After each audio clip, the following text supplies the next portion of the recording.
Every street has one. The neighbour who makes you dread coming home. For a quiet cul-de-sac in Nottingham, that neighbour was a man named Terry. This is the story of how one man terrorised an entire street for 6 years, and how the street finally fought back. Terry had lived at number 14 for nearly 2 decades. He knew it, and he used it. He had opinions about where everyone parked, when they put their bins out, how long their visitors stayed, what time their children went to bed. When a young couple, Rob and Natalie, moved in next door at number 12, Terry introduced himself within the hour. He told them the previous owners had been inconsiderate. He told them about the parking arrangements he preferred. He handed them a handwritten list of what he called community standards.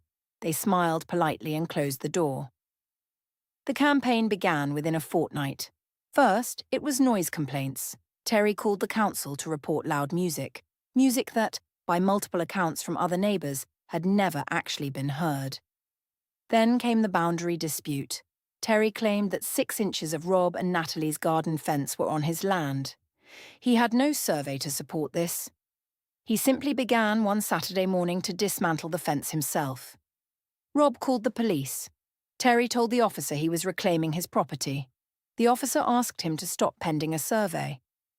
Terry stopped for a while. Then came the notes. Handwritten, pushed through the letterbox. Some were passive-aggressive. Some were not passive at all. One referred to Natalie by a name that left no ambiguity about Terry's views on the couple. Rob photographed every note. He started a log: dates, times, incidents, witnesses. Other neighbours began contributing their own accounts. It turned out Terry had done this before. Several times. The family at number 10 had moved partly because of him. The elderly woman at number 16 had stopped using her garden. Rob contacted the council's antisocial behaviour team.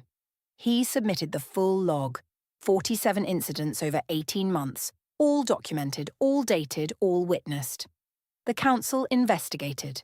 They found a pattern of sustained harassment. Terry was issued with a community protection notice, a formal legal order requiring him to stop the behaviour. He ignored it. That was his mistake. Breaching a community protection notice is a criminal offence. Terry was prosecuted. He was fined and handed a civil injunction preventing him from approaching Rob and Natalie's property or communicating with them in any way. The notes stopped. The complaints stopped. The fence was professionally surveyed. It was exactly where it should be, entirely within Rob and Natalie's land. Terry still lives at number 14. He's quieter now. Much quieter. The neighbours on the street started a WhatsApp group after the case concluded. They look out for each other now. Someone helped the elderly woman at number 16 with her garden last summer. Sometimes it takes one person to document the truth and refuse to be worn down. Subscribe to Karma's Verdict for a new story every week.